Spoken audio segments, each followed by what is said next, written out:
وفقا لتقرير جمعية الغوث الصينية في الصين، أصدر محافظ مقاطعة إيلي ذاتية الحكم لقومية الإيغور طلبا لمساعدة وزارة الخارجية الكازاخستانية في 24 من مايو، حيث تم إعادة المدرسة شايلا شواتيبي إلى الصين بعد طلب لجوئها إلى كازاخستان من خلال وكالة الأمن القازاكي. ووفقا لتقارير فقد عملت المدرسة في مدرسة ابتدائية في شينجانغ، وتم نقلها للعمل في المعسكرات التي يطلق عليها مراكز التدريب والتعليم الثقافي. وأثناء عملها شاهدت رجلا مسنا يبلغ من العمر 85 عاما لم يكن بإمكانه تحمل ما يتعرض له من تعذيب. وفي النهاية قررت مغادرة شينجانغ في إبريل من هذا العام، حيث ذهبت إلى كازاخستان للم الشمل مع زوجها وعائلتها. وكشفت مصادر عامة في كازاخستان يوم الجمعة عن طريق صحفيين أن الشرطة الصينية قامت برشوة أفراد من الجمارك الكازاخستانية وسلمتهم قائمة بالأشخاص المطلوبين للإمساك بهم حين وصولهم للمناطق الجمركية. التقى شي جين بينغ بالمستشارة الألمانية أنجيلا ميركل في قاعة الشعب الكبرى، حيث رحب شي جين بينغ بزيارة ميركل 11 للصين، وأشاد بها لاهتمامها الشديد بالعلاقات الصينية الألمانية. كما تبادل الجانبان وجهات النظر حول القضايا ذات الاهتمام المشترك مثل التجارة الدولية والقضية النووية الإيرانية.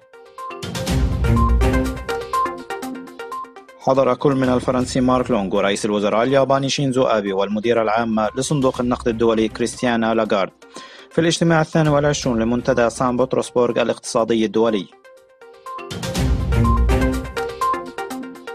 وفقا لتقارير وسائل الإعلام التركية، تعرضت اليوم سفينة شحن تركية لصاروخ من جماعة الحوثيين كانت تحمل قمحا إلى اليمن.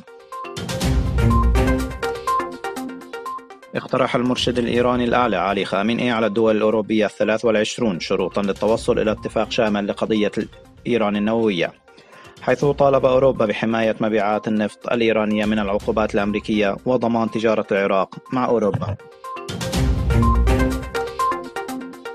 ناقش وزراء مالية الاتحاد الأوروبي في منتصف مارس قضية القائمة السوداء للملاذات الضريبية، حيث قرروا إزالة البحرين وجزر المارشال وسانت لوسيا من القائمة السوداء، ولا تزال 9 دول في القائمة السوداء للمتهربين من ضرائب الاتحاد الأوروبي.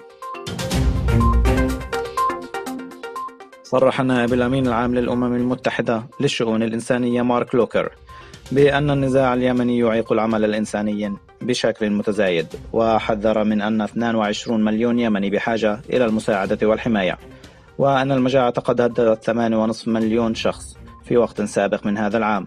وحذر أنه إذا لم يكن بالإمكان تحسين هذا الوضع في اليمن فإنه سيشهد أسوأ كارثة إنسانية خلال 50 عاما.